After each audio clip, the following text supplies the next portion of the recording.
Coffee दुनिया में बहुत ही लोकप्रिय चीज़ है और हम सब कॉफ़ी के दीवाने हैं। सच पूछिए तो तेल के बाद अगर दूसरी सबसे मूल्यवान वस्तु है जिसके लिए हर देश पागल है तो वो कॉफ़ी है।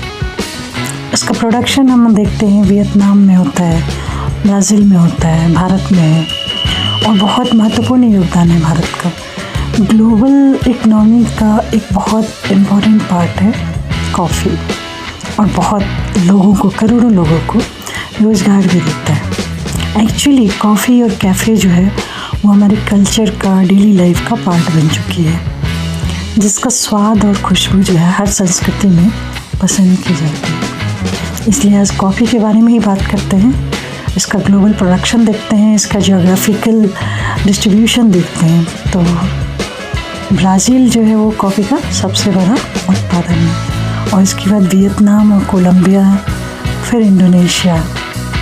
भारत जो है दुनिया का 7वां सबसे बड़ा कॉफ़ी उत्पादक देश है और निर्यात में भी तेज़ी से बढ़ रहा है। खासकर अरेबिका और रोबस्टा बीन्स हैं इसके लिए।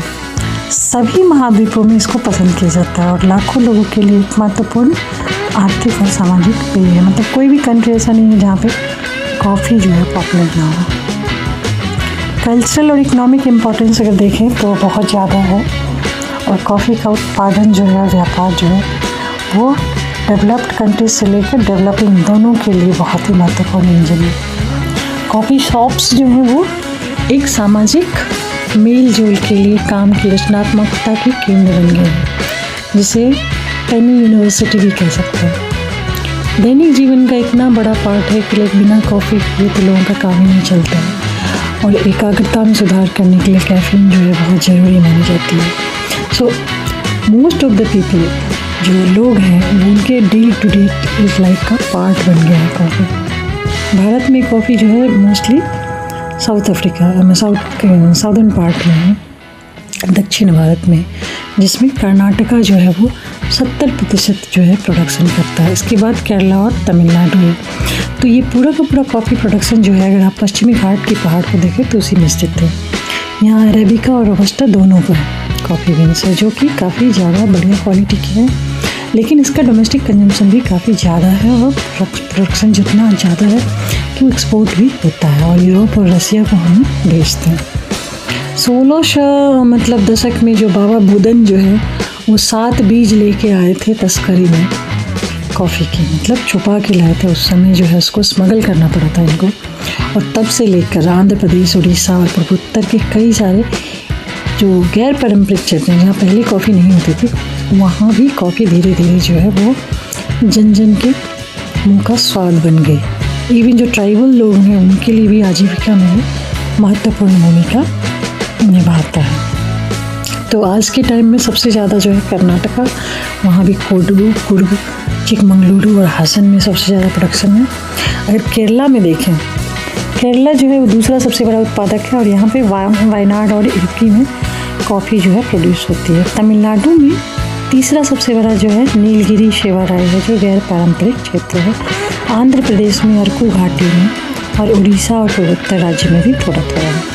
अब कॉफ़ी की जो वैरायटी है वो डिफरेंट होती है।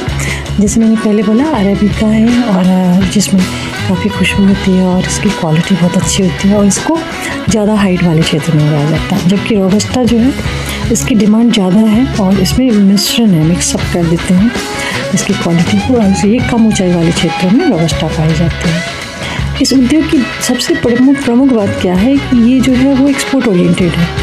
तो 65 to 70% जो इंडिया का प्रोडक्शन है कॉफ़ी का वो एक्सपोर्ट में चला जाता है और इसका बाज़ार जो है मार्केट वो इटली, बेल्जियम और रसिया में है और इसकी डिमांड काफ़ी ज़्यादा बढ़ रही है इंटरनेशनल।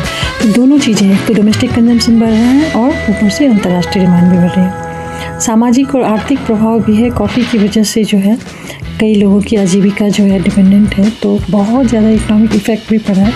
कई परिवार जो हैं, आदिवासी परिवार जो हैं वो आजीविका के लिए कॉफ़ी प्रोडक्शन में लगे हुए हैं और वो धीरे धीरे जो है मेन स्ट्रीम का पार्ट बन रहे हैं, उनका इकोनॉमिक डेवलपमेंट हो रहा है।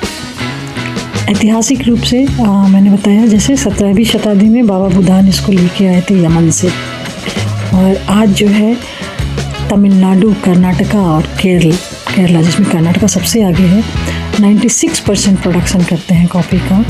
और जो भारत की कॉफ़ी है, अरेबिका और रोबस्टा भी, वो अनोखे स्वाद के लिए विश्व स्तर पर डिमांड में है। तो कॉफ़ी जो है वो सिर्फ एक पेय नहीं है, ये एक वैश्विक उद्योग है, ये एक सांस्कृतिक प्रतीक है और करोड़ों लोगों के जीवन का अभिन्न अंग है और इसीलिए ग्लोबली बहुत फेमस है। So once if you are addicted to coffee, you will always go for coffee. इसलिए कह सकते हैं कॉफ़ी के लिए कुछ भी। Thank you.